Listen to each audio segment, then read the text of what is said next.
Hello everyone, I am back. Where have I been the past week?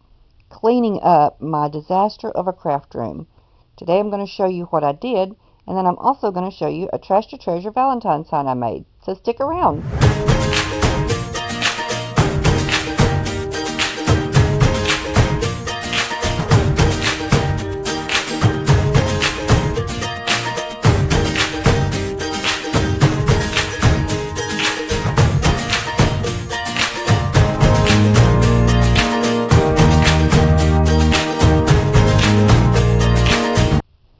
Okay, before crafting for the new year, there was something that I had to address. The messy craft room. Da, da, da. It looked like a tornado hit, absolutely. Isn't that shameful? It just became a dumping ground, especially during Christmas. It was convenient to throw things down on the table. Don't know why, it just happened, and just pure laziness and neglect, it collected all this stuff. Now, backstory on my craft room. It used to be a garage. It was built in for an extra room on the house. My space is about 17 feet long and 5 feet deep, and still I couldn't control it. Initially, I thought 3 days would be enough time to clean it, but here at 3 days in, not a lot has changed except I can see my table again.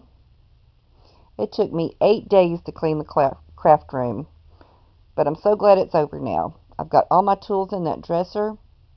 I've got everything organized where I can find it when I need it, and I didn't spend any money on my organizing totes. I used milk crates, coffee cans, tins, gift boxes, flower pots, jars, hospital pans, anything I could find around the house to hold my crafting supplies and separate them. I'm so happy to have my space back. And my goal for the new year is to keep it this way. When I finish one craft, put everything back where it goes.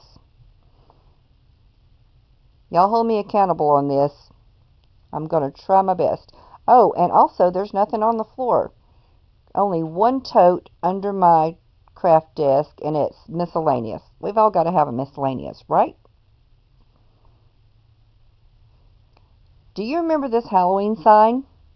It was a roadside treasure that I picked up, a dry erase board, brought it home, cleaned it up, painted the frame, made the Happy Halloween decal on it, and turned it into a countdown to Halloween. I am recycling the recycle. Have you ever done that with a project? First off is scraping off this decal. It was easy to scrape the letters, but if you do this, I would recommend don't bear down too hard or you'll dig into the dry erase board. Case in point. Oopsie. But a little bit of white nail polish covered it right up. Okay, using my Cricut, I created and cut this file at 11.5-inch square.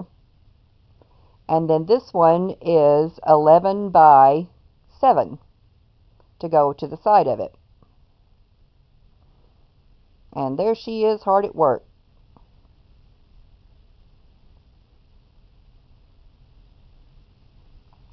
I didn't put it on the dry erase board this time because I put it on a piece of an old sheet that had a hole in it. Why did I do that? Because I can glue it on, and when the season's over, I'll peel it off, fold it up, and that's all I've got to store. Then I'm ready to put another decal on a piece of sheet and replace it. That went by very quickly, but I was showing you some blobs of glue that I had to cover with this red bias tape. And I'm glad that it happened. It was a happy accident that the glue was showing.